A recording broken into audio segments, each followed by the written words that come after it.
Ние сме в така наречената Родопска яка, където имаме едни супер благоприятни условия за отглеждане на сортове от всякакъв характер и тип.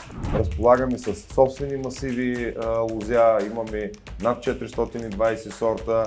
Много важно е да имаме перфектна суровина, това е много важно, добра хигиена и идеална технология, за да получим много добър продукт. Работим по направление изключително в момента свързано с дигитализация в земеделието, в растениевъдството, в лозарството.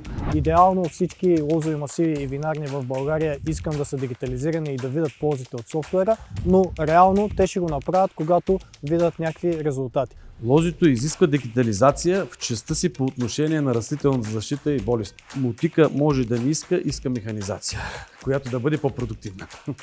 В момента съм застанал до една метеорологична станция, чиято идея не е просто да стои като някакъв паметник, ами тя дава данни за метеорологичните условия в лозята, които вече служат на нас като технологична компания да извлечем някаква полза от тези данни. И целта да изградиме такъв модел за болестите по лозата и съответно система за автоматизация при напояването и подхранването на лозите, ние трябва да сме тук на място.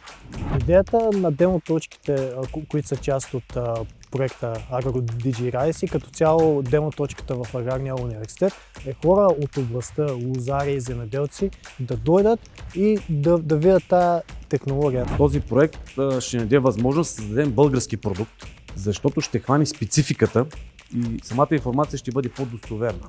Основната цел на тази демоточка е на практика да съчетае нашите знания, условията на средата, конкретните етапи, които трябва да извървим тук на място и да предоставим, за да може да бъдат развити съответни технологични решения.